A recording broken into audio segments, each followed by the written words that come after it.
Well, this is episode 8 of our Conversations for Change, and thank you everybody for your feedback and encouragement.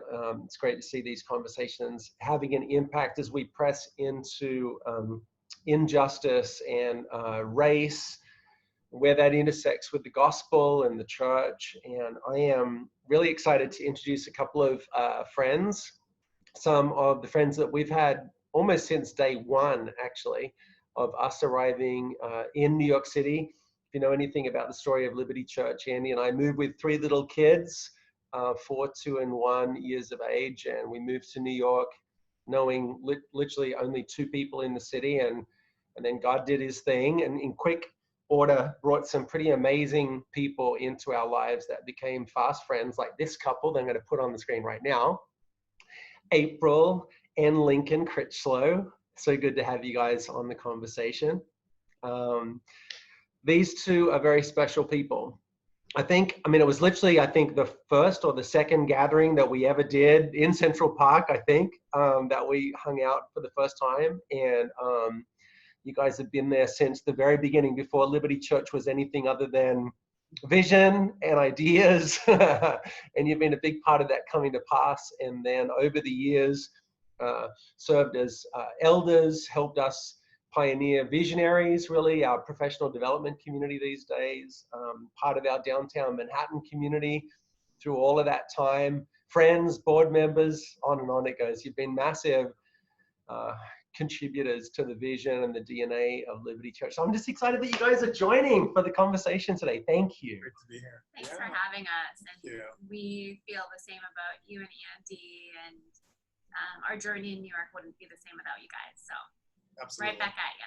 And you've got 2 ridiculously cute children that we adore and that my kids adore. So, and I happen to know, because we took a minute to check everything before we hit record, that like every good parent who's learning to work from home or work remotely right now, the kids have been bribed with ice cream or something in the other room, and we'll see how that goes. That's the only way. Briar's works every time. Yeah. Works every time. Been there, done that. Absolutely. So I'm just really thrilled, and I'm excited to see where the conversation goes today. Maybe we could start by doing this and kind of give you guys the floor. Is maybe each of you could just tell me a little bit, or for everybody watching, some will be from Liberty Church and some won't. They'll find the podcast or the YouTube channel or whatever and pick up on this thread, this conversation. Maybe you can let us know a little bit about the 2 of you, your backgrounds, and kind of what brought us to this point. Yeah, well, where to begin? We are both from Vancouver, Canada, and came to New York about 10 years ago to come here for work. And and you shared our journey of how we became part of Liberty Church. We're both in the business world. I work in high tech, and I'm a marketing leader for one of the world's largest software companies, SAP. And in my role, in addition to marketing, also lead all of our diversity and inclusion initiatives for our business. So, this is such a topical and important conversation as I think about the intersection of church and faith and my purpose and my professional and sort of personal capital with what I do in my work. So mom of 2, like you mentioned, and live in downtown Manhattan, where we've built such an incredible community. So that's me. I'll pass it to Link. Yeah, so I am much older than her, as you can tell, but I was actually born in the Caribbean, lived there for all of 7 months, and I moved to Toronto, spent a number of years in Canada, and moved back and forth as my dad was doing his postgraduate work. Ended up in Vancouver and then back in Trinidad, back and forth. But I think I told April went to 12 different schools for graduating high school, which was a really interesting experience for me across 3 different countries primarily. From there, I moved back to Canada and then went to university out there and started my career in entrepreneurship in the mid-90s. And when April and I got married shortly thereafter, we were given the opportunity to move to New York City, which I was incredibly excited about not.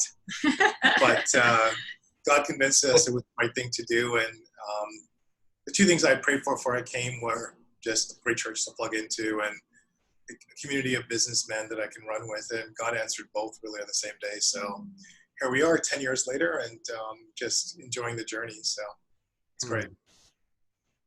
Well, we are certainly glad, because you guys are amazing people. You love Jesus. You know, you're leading in your industries and making a difference. And we'll probably get to explore that a little bit more too, you know, talk about some of the things that you're doing, you know, professionally, that's impacting these conversations that are so necessary to, there's so many ways that we could go. And I guess these conversations are pretty open, honestly. But one of the things that struck me as I knew we were getting ready to have this conversation, you know, walking with you guys as friends as well, is I just wanted, maybe if you could speak a little bit from a parent's perspective, you know, raising kids at this moment in our history. Talk to me about some of your experiences or some of your concerns, some of your prayers. What's it like raising kids? I don't know if it's just generally kids that are people of color in this moment in history, or I know some of the conversations that I've had too, you know, parents have particular prayers or pain for sons in these moments as well. And I just wonder if, you know, whatever you're comfortable to share, talk to me about how you're processing this moment, even as people that, you know, maybe you weren't born in the United States, and neither was I, but you've experienced things along the way. And no doubt, as I have, seen that, you know, racism is also a global thing, and yet we stepped into a particular moment in a particular context in New York, in the United States, in 2020, and all these things intersecting. You know, how are you processing all of this? Such a good question. You know, originally when we moved here from Canada, we were told, oh, you guys are nuts, you're going to the States, it's incredibly racist there, and the history of the United States, and are you guys sure you want to leave Canada? But funny enough, I mean, my first experience of racism began at the age of 7. I remember riding a bicycle to school with my sister, and there was this one particular house we'd always ride by. And at that house, we just knew it was going to happen. It was a young kid who liked to call us the N-word and try and spit at us every time. And that was really the first experience I remember having as a child. And then as I got older, there was some of the more subtle things on some of the assumptions that were made about me as a Black person when it came to certain stereotypes.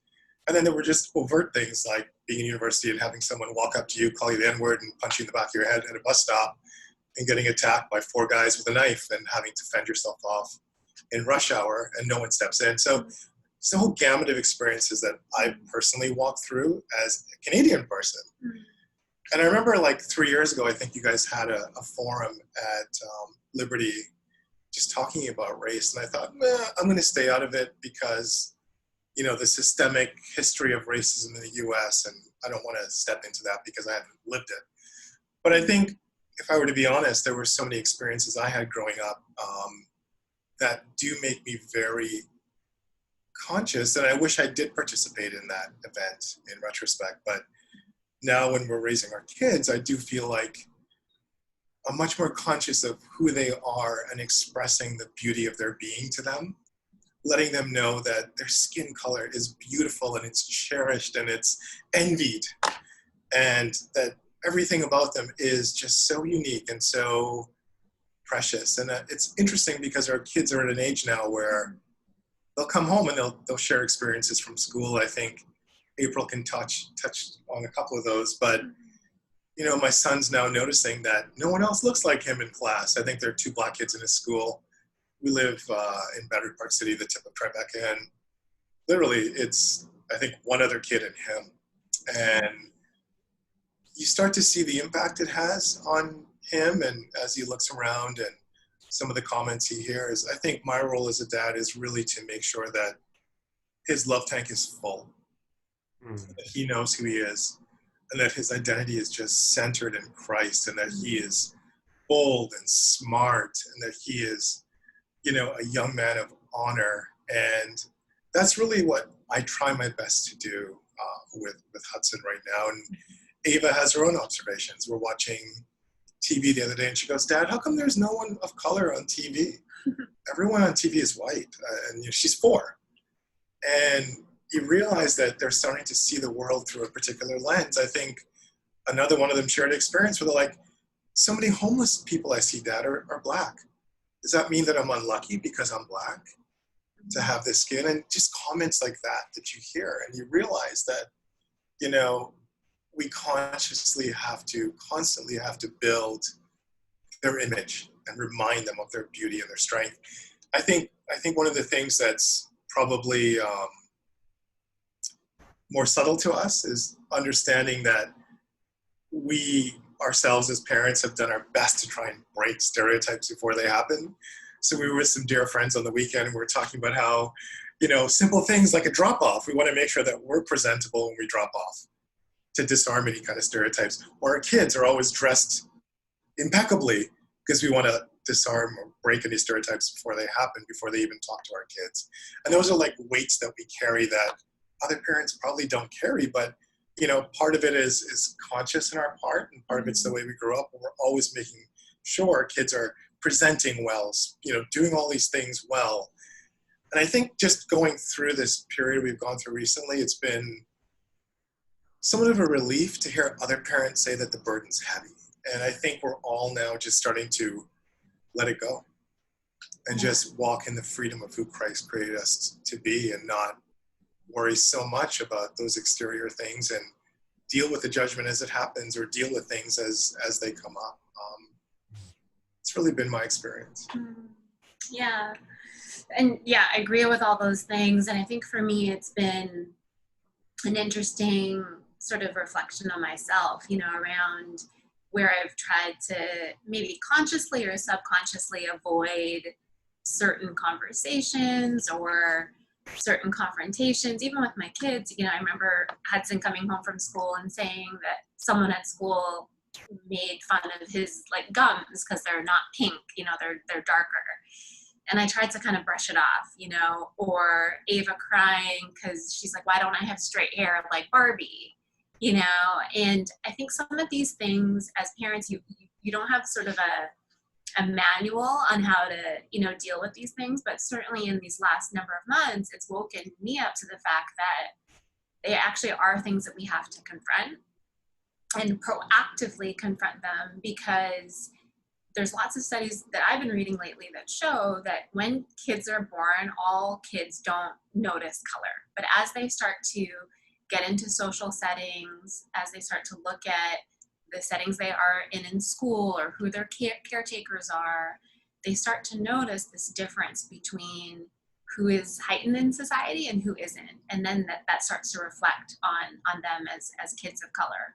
So it's important to have conversations with kids at a young age. I always thought, well, we'll have that conversation with them about racism and about the differences of being a person of color, when they're older, but I think what I'm starting to realize is it's important for us to be able, and much like Lincoln said, to be able to imprint on them the identity of who they are in Christ, right from a young age, even the awkward and uncomfortable ones. We've always spoken over their identity, but maybe not specifically on the topic of race. And I'm still learning, how to do that. It's not always easy for me. And but I think trying to learn from people who are, really educated on it, and how to have those tough conversations with kids that's age appropriate. Because, we have a 7-year-old now and a 4-year-old. They don't understand everything, but enough that they're starting to notice those differences. So for me, it's really confronting my own, let's say insecurity or fear, and then making sure that that's something that isn't passed, to the kids as they think about, the difference of who they are, and instead embracing, that difference, especially, where they go to school and in their community, because they are the minority. And I think that can translate into other areas like work and other areas as well as they grow up. So I think one of the things I pray for them every night is just that they would always be the head, not the tail, above, not beneath, leaders, not followers, and lenders, not borrowers. Yeah. And it's cute, as I pray for them, I believe that about them. And I think about the mistakes I made in my life. A lot of mistakes and a lot of bad decisions I made were always trying to either seek acceptance or fill a gap in my life. And I think that my goal for them is to make sure that their love tank's full and let them know that they're accepted and they are powerful when they walk out that door. You know, as you talk about that too, it sort of strikes me, you know, obviously there's this primary role of the parent, but I think about the value of community too. And this is just kind of a new thought I'm having as you're talking, but it makes me wonder two ways in which we as a church could be helping facilitate conversations and creating that sense of value and pressing into the beauty of diversity, you know, in the body of Christ, even Liberty Kids. And, you know, because we have a multi-ethnic church, but it makes me wonder too, and I'm thinking out loud, you know, in what ways could we stand with you more as parents as well and resource and support? Our youngest Sam is 7, and his public school second grade teacher started these sort of circles, restorative circles over Zoom, but talking about these very things in the midst of everything with Ahmaud Arbery and George Floyd, and talking about race and racism, talking about justice. And, you know, I think I don't really have a question. It's more, I guess I'm thinking out loud as I talk with you guys, but I think there's great opportunity. You know, what strikes me as you're talking is for the next generation. What are we as the church, as a church, going to do for the next generation to experience the world differently than our generation has, and see the gospel in its context, you know, in all of this? Yeah, totally agree. I think there's always more for us to learn, especially in this time where there's a heightened awakening, and it almost like feels like we're on the brink of sort of a revival around some of these things. And you know, in my work world, you know, we've often talked about, you know, I think the first step is making sure that we're listening to people and allowing people to grieve, especially right after the death of George Floyd, and that came after Breonna Taylor and Ahmaud Arbery. There was a very tangible, and I think we all felt it, a very tangible sense of grief. And so I think allowing people to voice that and giving them an open door to be able to do that, we actually held a town hall, you know, at SAP, which is something we've never done before.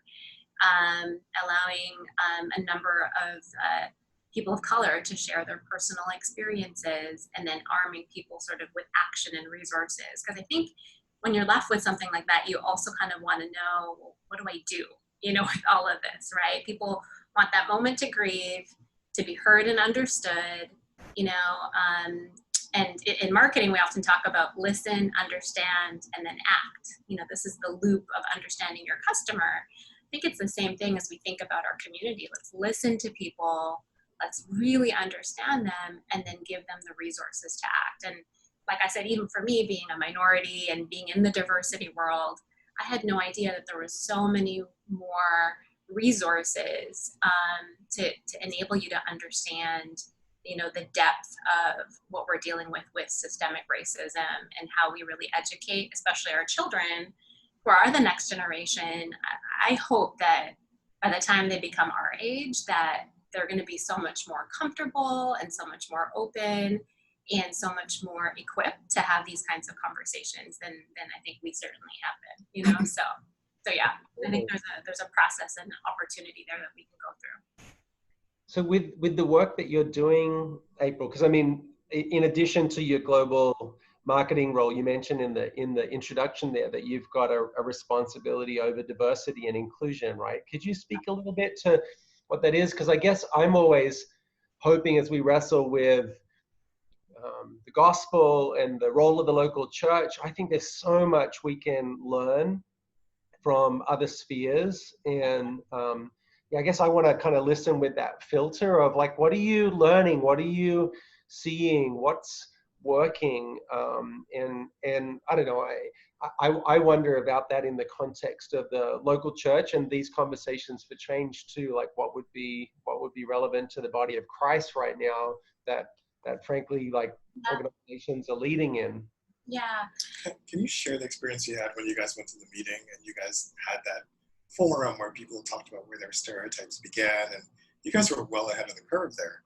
It was amazing. Yeah. That was pivotal to me because people were crying. Yeah, so at SAP, we're 100,000 people, but certainly not as diverse as we could be. You know, I think the overall percentage of African American employees is like 2 to 3% in a 100,000 person company. So the perspective from a leadership level and overall team and collective community level is one that leans towards being white and also a white male, you know, in technology. So a lot of the discussion that has been heightened in this time has been about how do we actually listen and bring in a diversity of thought when it comes to how we have these conversations. Because there's proven, often people say, well, diversity doesn't really mean anything in terms of the bottom line or making change. But it's been proven that diverse teams actually drive innovation and a higher revenue at the end of the day, right? So I think about, you know, and I think what you were alluding to was there was a forum that we had where we brought in a diversity and inclusion group, and they allowed sort of, and it's too long to get into, but they allowed sort of this sort of circle of people in a group of about 12 to share their experiences as people of color. And the meeting ended in people in tears, people hugging, people saying, I had no idea that that was your experience. This was last year, so certainly before, you know, this collective conversation we're having. And I think it's in those forums where if someone can share with you their personal experience, no one can really take that away from you. You know what I mean? Like, regardless of what you think about all the different topics that are out there today, if you listen and sit to someone's personal experience, I think it really is something that gets to the heart of the hearts of people. If at the end of the day, I think that's what we're trying to do, right? Is get to the hearts of people. And so in SAP, we've allowed for more things like town halls, more conversations, a little bit more emotional. Like, you know, in the business world, we tend to be a little bit more buttoned up. And that storytelling of, much like Lincoln shared earlier, the storytelling of how he grew up, we're starting to hear these stories now at SAP, and it's opening our eyes to, wow, how do we start to support, you know, employees of color in SAP? And then also thinking about raising employees of color in key positions, whether that's in board positions, leadership positions, because that's where you start to bring in that voice. It's very hard, I think, for a homogenous group of people to have a diverse point of view, right? And so I think it's important that we listen, but we also think about where are we reflecting the continual discussion and innovation around these topics by actually structurally changing, almost dismantling a little bit of how we hire, how we retain, how we attract talent. It's not going to happen until we have diverse sets of leaders and teams and purposely do something around that. It's not easy because then you get into the discussions around, well, nobody of color applies for jobs, or we don't, nobody, you know, decides to take the next step in the interview. But then the discussion also becomes, well, maybe when they look around at who they'd be working with, they wouldn't feel like, you know, they could be included in that. So I think the lesson there for the church as well is, you know, as we think about the diversity of not only our, you know, members in our congregation, but also in the teams that make up our church, or the voices that contribute. Maybe we don't have as diverse of a leadership team today, and then certainly at Liberty, I know we're very diverse, but for many churches, maybe they don't. But maybe it's inviting other voices, you know, to those conversations. It's so important to have diversity of thought, because all of us come to the table with a different experience. And until you actually ask someone, what's your experience? Tell me your story. You might never hear it. You know, I think a lot of people that have known Lincoln for a long time didn't know that he grew up with racism. You know, I think they just thought, oh, he was Lincoln, you know. So I think it's important that we do that. And I think there's many lessons we can learn from business and from the corporate world that we can translate into our church, you know, sort of plans and strategies. Yeah, I completely agree. And I think, you know, in many ways, you know, I had this moment with Andy maybe 6 months ago. I don't even remember what the particular challenge was. We were feeling discouraged. She was feeling discouraged about something in that moment. And just sort of spontaneously, I just said to her, well, we're not where we want to be, but thank God we're not where we were. You know, that was kind of just came out of me. And that phrase has really stuck with us because it is that now and not yet tension. And I think that probably describes well a lot of things that we're feeling at the moment where, you know, and I think the not yet piece is also important because I think some who are eager to move on from these conversations right now or don't enjoy, I mean, not that anybody enjoys the discomfort, but, you know, who are already like, can't we be done, want to point to maybe historical changes, but it's like there's so much more, right? And I think like that leaning into the so much more is really important. And I think that's true for our own church. You know, I thank God for the journey that we've done, and it's been at times costly and it's been difficult. And I know I can only speak really for myself in the learning curve and I guess, you know, making mistakes and owning them and being on that journey. But I just feel like there's so much more, don't you? Well, it's funny because we were in the park 2 weeks ago and it was Hudson's birthday and we're just hanging out there and there was a particular kid that he likes to do water fights with. And that day, both of that kid's parents joined us and he has a very prominent position in a very large bank and he runs an entire organization within the bank. And we got onto the whole topic of really just postgraduate degrees and it went on from there. And then it got into the topic of specific schools. And you know, he made the point, he said, you know, we only hire from 20 schools. That's it. We don't look beyond 20 schools. And I can just imagine what the 20 schools are because it's a well-known organization. So it's probably, of course, Ivy and a few other groups that are, you know, a few other schools outside of Ivy. But then he said, well, with Black Lives Matter, though, now we have to look at 50 schools.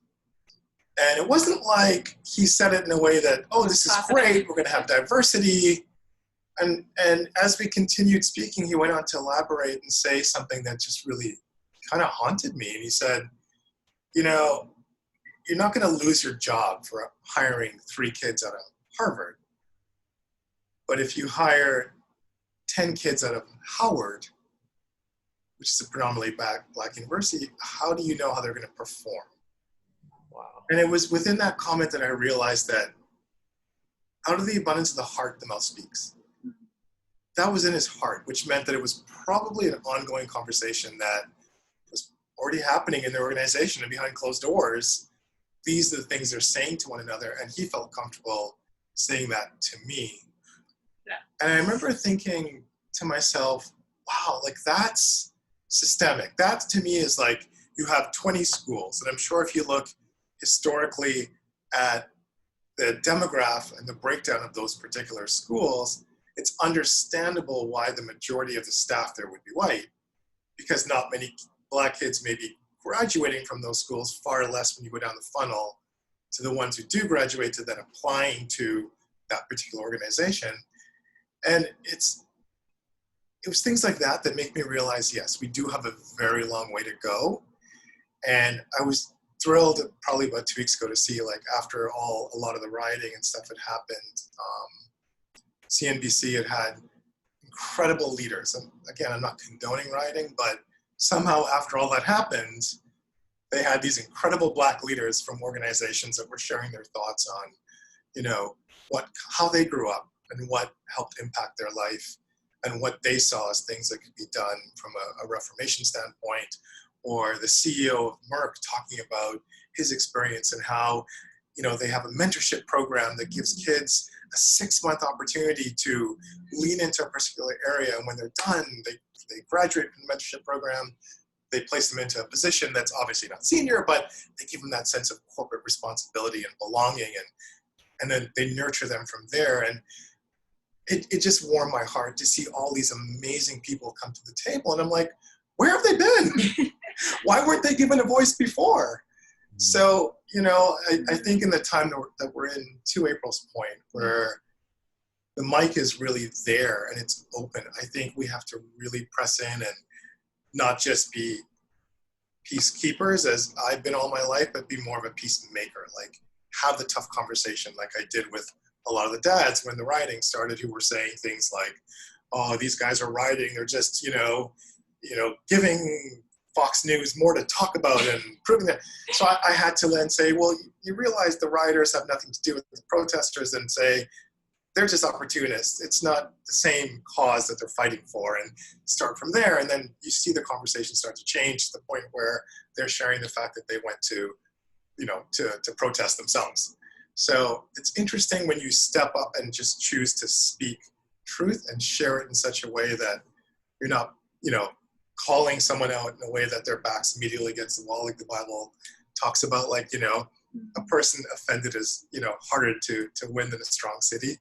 So, like, how do we have conversation where that person's not immediately shut down? And I think that's the art of all this that we're learning to do, but it starts with just being honest. Yeah, and how do you not be sort of a clanging cymbal, as the Bible says as well? I think so much of what we see on social can be productive, but so much can be like a clanging cymbal. And we've really been trying to think about, how do we have conversations that will get to people's hearts that might not, like you said, can we just move on, or we've already dealt with this, or these are some good things that have happened. But you're so right, Paul, there's so much more. And the problem is, it's so deep, it's hard to just, it's so deep that it's even hard to explain sometimes how deep it is, And so I think about, because we have friends from all different walks of life, right and left and rich and poor and everything in between. And so we've really been trying to think about, like, for our friends that might have a different point of view than us, it is actually our responsibility now. This is a moment in time. This is an inflection point in history where, and hey, we're Canadian, so we're very polite and very peacekeeping. Yeah. That it is time for us to have the tough conversation, and even with the conversation we had in the park, where the person mentioned about the, Howard University versus Harvard, that was a moment for us. And if I'm being honest, we didn't say anything, right? Because we don't know this person very well, and it would have been awkward. And then we kind of thought back and thought that was a moment we should have said something, and we are really challenging ourselves and trying to make sure that we hold ourselves accountable as well for where we can be peacemakers, where we have the heart to, in love and truth, share our experiences or our knowledge, or, what we would impart from a Holy Spirit or, God-centered way of dealing with this. And it's not easy. It's really not easy, but it's so necessary. And little by little, every conversation that we have, I think will make a change, and because there's absolutely more work to do. We have so much more work to do. And I think it starts one conversation, one heart, one raw, real moment at a time, so. Yeah, I totally agree. If you tried to define the difference between a peacekeeper and the peacemaker, I love that distinction that you're both making. Like, what's a peacekeeper type mindset, and what's a peacemaker mindset? And maybe what are they doing that's different, do you think? I think at the park, when we heard that conversation, we were peacekeepers. Mm-hmm. We were complicit in the sense of not saying anything. Here you have the head of D&I and a black person. You couldn't be with two people more appropriate to have the conversation with that person and say, let's dig deeper into, what do you mean by that? Like, are you excited about opening up to 50 universities, and trying to have a conversation around it without throwing a dart necessarily? But I walked away in that situation knowing that person who said it was incredibly, it just seemed like I couldn't read them, really the first conversation I had. So I thought, I don't want to make assumptions about this person, so I'm going to keep the peace. I'm going to stay quiet, walk away. And then April and I had a conversation about it. I think peacemaking to me would be to have a conversation. Oh, let's unwrap that a bit. So What makes you think that? what Or are yeah. you, how do you feel about opening up to those other schools? And have you thought about how diversity can actually help you from a client perspective, knowing that other people bring other thoughts and other experiences and other feelings that could help grow your market, or, you know, as April just alluded to. So I think when I think of peacekeeping, most of my years were just kind of centered around trying to make sure everyone's happy around me. Everyone's comfortable. Everyone's comfortable. No one feels awkward, you know. And I realized that it kind of reminds me of just being lukewarm. I think that's the really disgusting thing about it. And it is disgusting, I'm being honest with you. You know, because being lukewarm and not having a strong opinion, no one cares about that. When you are bold in your conviction, but at the same time professional in expressing it, and making sure you're having tough conversations, hoping to cause some kind of change, that to me is peacemaking. And at the end of the day, I think that's something that we're growing into, but I think it's just what we're called to do as people of the kingdom believers. We have to be peacemakers. Yeah. I don't think we can be silent in this time is kind of what we're saying. And we have to be okay with friction and ruffling a few feathers and being uncomfortable, you know, which is because they're not comfortable conversations, you know, even with some of our own friends, you know. So it's just not, it's new ground almost in a way. And I think we've been kind of at the 50,000 foot level on all this stuff. And I think we need to go deeper. Yeah, I do too. And I think when Link, you're talking about trying to make sure everyone feels comfortable too, you know, what's oftentimes behind that is not everyone is comfortable. Certain people are just expected to live with injustice, discomfort in order to not make, you know, people who have privilege or power uncomfortable with facing or owning that fact or the responsibilities that come with it. So a few conversations back, I was talking with so Maddie Luzon, who's one of our downtown Brooklyn elders. Her son pastors, and he's a great guy. And he was on, and he used a term I actually hadn't even heard before. He talked about code switching. This whole really, in many ways, to paraphrase the way he was describing it, was, you know, really editing yourself as a person of color to feel like you would fit in, or and JR, our Brooklyn pastor, in a different conversation talked about a similar thing, that in certain environments he would kind of edit himself or act a certain way or suppress certain parts of who he was in order to fit in or be promoted, and that's a weight. There's a cumulative effect of that. And so I think it's interesting, you know, that peacemakers, I think that's such a powerful thing that you guys are sharing there too, because it strikes me as you share about it too, that it's sort of counterintuitive, but sometimes to make peace requires conflict. Right. And I think of people that I respect people who have a strong opinion. You know, I was, when we were out this weekend, we were in an area and there were like people that may have a different perspective of us and they express it. And frankly, I would rather know that. If I know who a person is, then, you know, I can then make a conscious decision in how I engage or not engage with that person. So I think when there's boldness, also an expression of who you are, I think there's a certain element where I have comfort and almost a level of respect towards being bold, not necessarily offensive, but just bold in who you are. I think there's just power in that. And for so long, that's what I did growing up. I mean, part of it is, the reason why I mentioned how many schools I went to is because I learned to be really good because I went to 12 different schools and having relationships this deep. And when they started to ask me who I was, I became known as like the great deflector, right? So I always took interest in everybody else, and everyone loved being around me because I listened and I listened well. But a lot of it is a defense mechanism to not share who I am.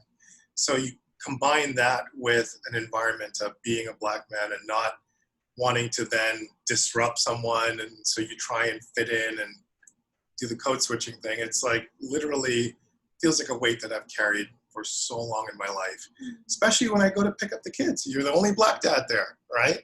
So you tend to like have to, you dress a certain way, it's all of these little things that you kind of catch yourself in, where you realize, I don't have to do that. I heard a story of someone who said, a Black man who said, often when he's walking down the street at night, and he lives in a very nice area, if he sees a white woman walking towards him, he'll cross the street. Not to make her feel comfortable, but because he doesn't want to be offended when she does. And you think about the weight, and as we unwrap that simple statement, like how many layers are behind that, right? And you think about these things, and I'm like, yeah, I can relate to that. So again, it's such a great opportunity to share these experiences, because often people make the assumption that everything's great. We've had changes made, like we've made some changes from an infrastructure standpoint. What are you talking about, right? But it's the subtle things, the things that are not overt, that sometimes when you're trying to express those things, that you feel like the angry person. So when someone lifts that burden by saying, talk to me, and you don't just have to come to them and say, I really want you to see what I'm seeing. And it's like trying to describe the color yellow to someone who can't see. How do you do that? Right? But if someone invites you into that conversation and they're giving you an opportunity to express who you are and just being a great listener, the power of that's incredible. It really is. And it makes you wonder too. I mean, Link, you talked about, having the hard conversations, and I mean, I know firsthand that you live that. You and I mean, you're one of my best friends, and one of the reasons that is the case is I think over the years it hasn't been peacekeeping, sometimes it's been peacemaking, right? That both of us at different times have had to say or hear hard things, right? And I think that's what makes a relationship a relationship, right? I mean, that's what makes it real. It's what gives it a foundation. I mean, I just, for one thing, just want to honor both of you, but specifically you, Lincoln, in my life, for being one of those people who's been willing, to have hard conversations. I respect that. It's made us like brothers, right? I think that's exactly it. And it's a day when many people aren't willing to have the hard conversations, even sadly within the church. It's, and maybe this sounds judgmental to say, but I guess as an observer of culture and even church culture, if you could call it that, church behavior, a lot of people are just happy, to kind of sort of throw social media grenades at each other. And, a lot of, and understandably, there's a necessary conflict in this moment. So I'm not talking about that, I just think sometimes, like it's talking, it's sharing, it's like getting close enough to not just, I don't know, judge or critique or comment or, from a distance. But I think, and again, I say that with some tension. There's some tension in that. It's not simple. And I think sometimes you just have to speak up, speak out when things are said in a public square. Sometimes the public square is the right place to respond to them. And so I'm not disagreeing with that.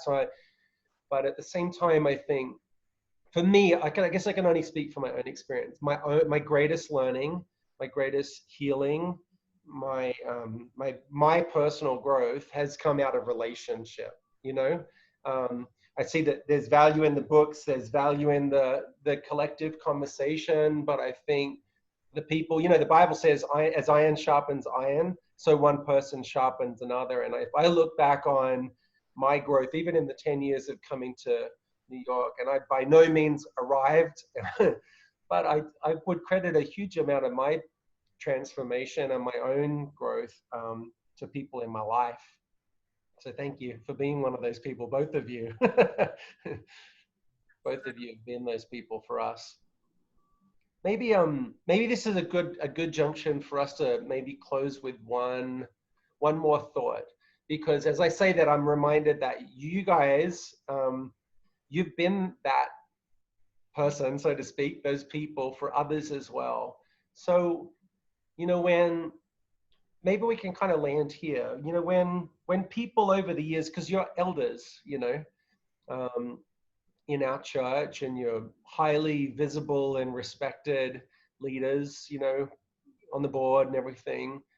When people come to you hurting, struggling, feeling whatever they're feeling in these times, whether it's from events that they're seeing in the news, whether it's things they're experiencing in their life, or even potentially things that they're experiencing right in our church that have landed on them as whatever, bias, racism, that they feel invisible, that their voice is not heard.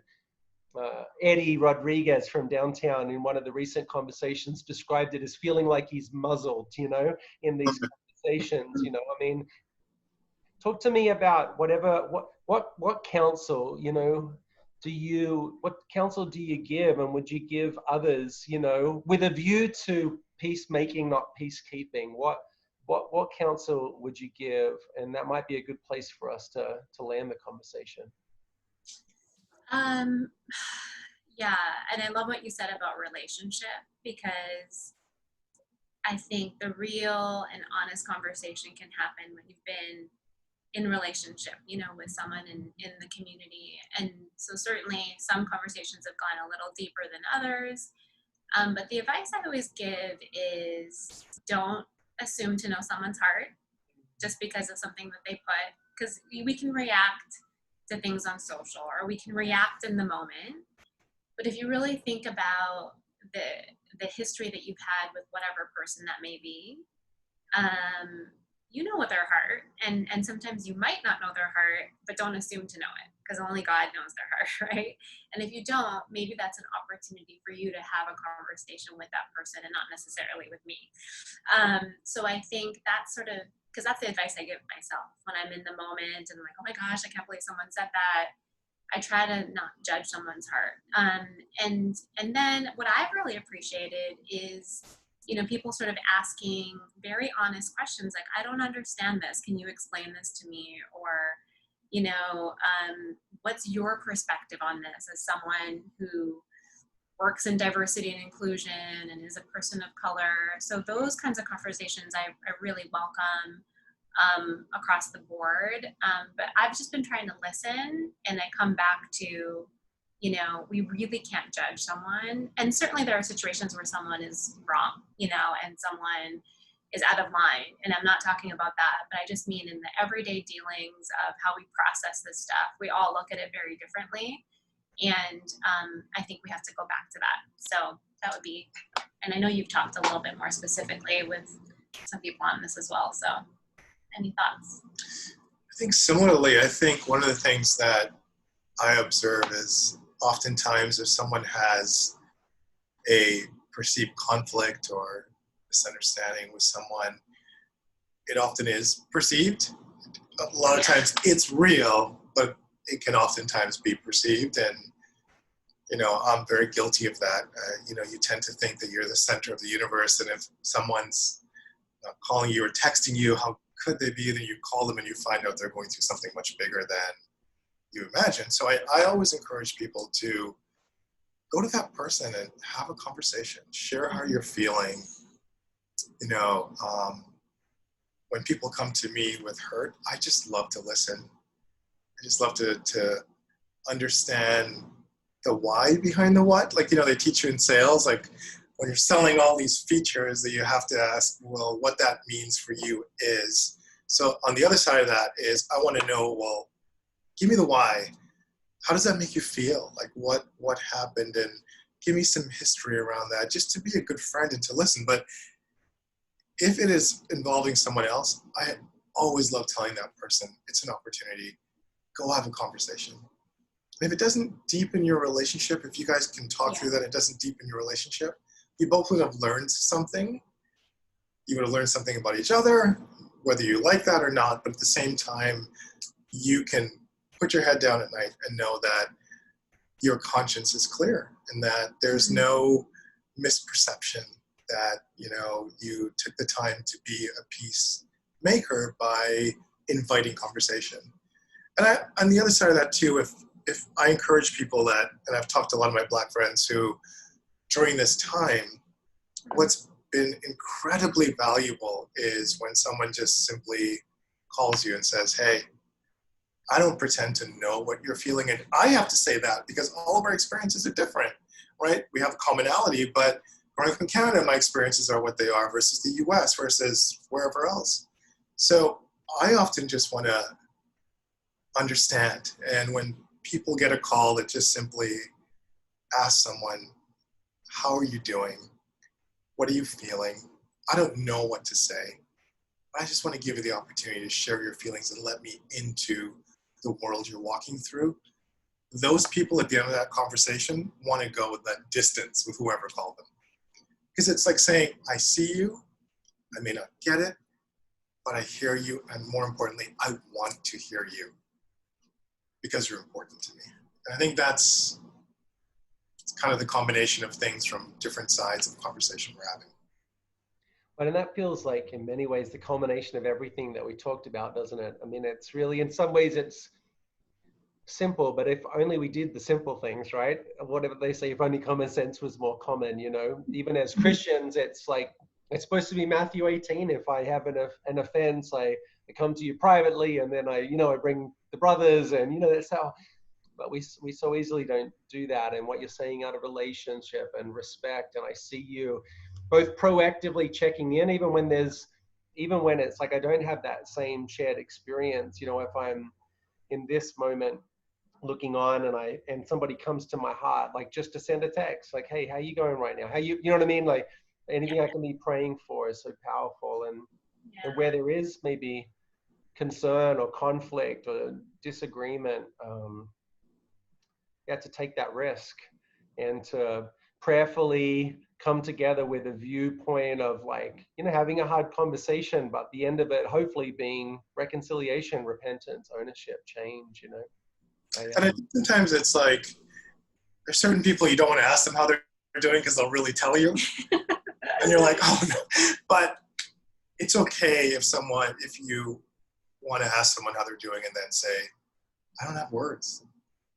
I just want to hear. And I think sometimes people may be afraid to ask someone how they're doing. Because they want to fix it. Because they want to fix it, or if something comes up that's really deep and complex, and do they feel like they have the words for that? They're not called to have the words. Right. The listening ear is just, that's it. It's beautiful. Well, that's good advice. It's a very different situation, but I do remember, we're talking about grief in many ways, what we're talking about right now, a collective communal grief. But when my mom passed away a few years ago, one of the most unhelpful things people did was try to fix it or tell me what to think or feel or say, I understand, because maybe they lost someone or a cat or something. Honestly, I wish I was exaggerating. Just the things people would say. And I get it, because they're uncomfortable with me being uncomfortable. For some people, it's not okay for you to not be okay. But I think just to step in, like you said, both of you in different ways, and to say, hey, I don't pretend to understand. I can't even imagine, but I want you to know that I care, that I love you, that I see you. If there is a way I can pray or support or be a friend or, That's all it is. It's so simple. And I think those authentic moments of listening and understanding really goes a long way. So we try to do that as much as we can. We could probably be better at it, but I think it's so important. Yeah. Well, I could sure be better at it too. So I'm grateful for you guys. Thank you for taking the time.